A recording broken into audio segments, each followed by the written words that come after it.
رحمت عطا کی جائے.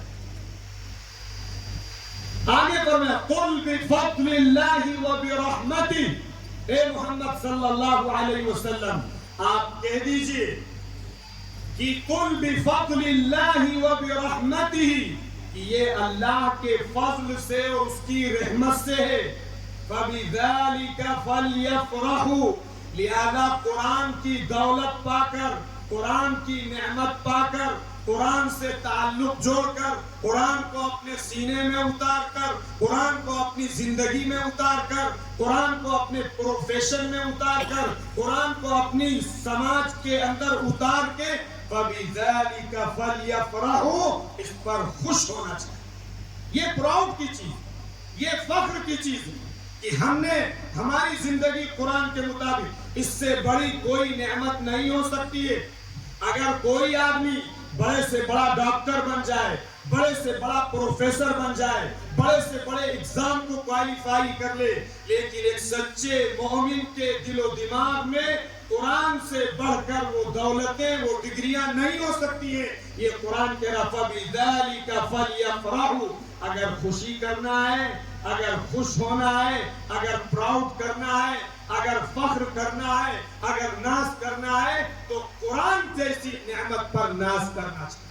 اسی کو ہمارے آقا نے فرمایا إِنَّ لِكُلِّ قَوْمٍ شَرَفًا يَتَبَاهُونَ بِهِ وَإِنَّ بَهَاءَ أُمَّتِي وَشَرَفَهَا الْقُرْآنِ. کہ دنیا کے اندر بہت سارے لوگوں کے اپنے اپنے کرائیٹیریا، عزت کے لیے، آنر کے لیے، شرف کے لیے، رسپیکٹ کے لیے آدمی کے اپنے اپنے کرائیٹیریا.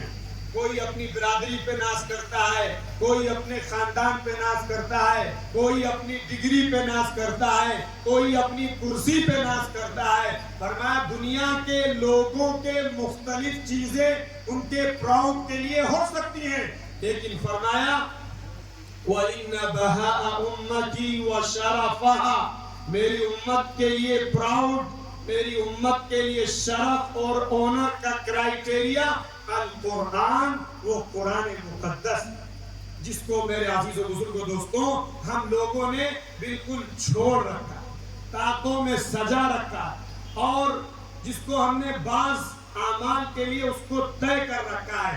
اس لیے آپ یہ طے کیجئے. تھوڑی سے وقت میں ظاہر سی بات ہے آپ کو قرآن کی موعظت اور اس کی نصیحت کا پورا چیپٹر نہیں سمجھایا جا سکتا ہے، لیکن اتنا ضرور کہا جا سکتا ہے کہ اگر آپ مسلمان ہیں، آپ قرآن سے تعلق رکھتے ہیں، آپ کو قرآن سے محبت ہے، آپ کو قرآن سے لگاؤ ہے، تو آپ قرآن کے لیے اپنا وقت فارغ کیجئے.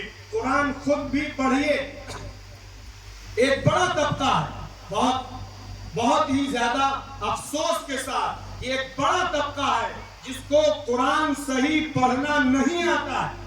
50 سال، 40 سال، 30 سال، 35 سال کے ہو گئے، لیکن ہمارا قرآن جیسا تھا پہلے اس سے زیادہ یا اسی طرح کا ہے. نہ ہم نے اس میں کوئی نکھار پیدا کرنے کی، نہ ہم نے اس میں تصحیح کرنے کی، اس کو صحیح کرنے کی کوئی کوشش نہیں کی. نہ ہم قاری صاحب کے پاس گئے، نہ ہم مولانا صاحب کے پاس گئے. صاحب جیسا چل رہا تھا ویسا ہی چل رہا ہے. یہ بھی قرآن کے ساتھ ہمارے تعلق کے ٹوٹ جانے کی بات. دنیا میں ہماری دکان کے اندر اگر نقصان ہو جائے یا نقصان نہ ہو، ہم نے 4 لاکھ روپے پہ اپنا کاروبار اسٹینڈ کیا تھا اور ہم 4 ہی لاکھ روپے پہ ہیں. 40 سال کے بعد، 20 سال کے بعد، 5 سال کے بعد تو آپ اسے عقل مند کہیں گے، آپ اس کے سمجھدار کہیں گے، آپ اس کو رائے دیں گے کہ بھیا اگر یہ کام نہیں چل پا رہا ہے آپ کام بدلیے، کاروبار بدلیے،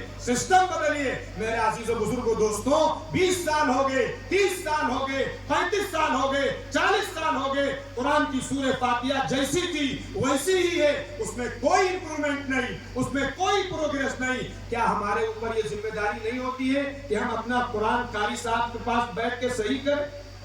کیا اللہ کے کلام کا اتنا حق نہیں ہے؟ جس مالک نے آنکھیں دی، جس مالک نے دل دماغ دیا، جس مالک نے صلاحیت استعداد دی، جس مالک نے آل اولاد دی، کیا ہماری یہ ذمہ داری نہیں کہ ہم خود بھی قرآن صحیح کریں؟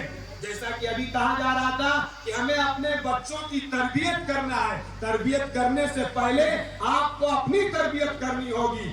آپ یہ سمجھیں کہ ہمارا بچہ حافظ قرآن بن جائے, ہمارا بچہ تہجد گزار بن جائے, ہمارا بچہ سبحان اللہ ماشاء اللہ کہنے لگے, ہمارا بچہ ایک دوسرے کی عزت کرے, ہمارا بچہ ایک دوسرے کو سلام کرے, اور ہماری زندگی ہم گالی بکیں, ہم جھوٹ بولیں, ہم فراڈ کریں, ہم بےایمانی کریں, ہم کاروبار حرام طریقے سے کریں, ہمیں حلال و حرام کی فکر نہ ہو, اور اس کے بعد ہم اپنے گھر میں آ کے اپنی فیملی کے ساتھ لڑائی کریں, تو میں کریں, کوئی اچھی مہذب پیسفل بچے کو ماحول نہ دیں. آپ کیا سمجھتے ہیں کہ بچہ تربیت پا جائے گا؟ آپ بڑے سے بڑا مربی لے کے آئیے, کوئی تربیت اس بچے کی نہیں ہو پائے گی جب تک کہ آپ کی تربیت نہیں ہو.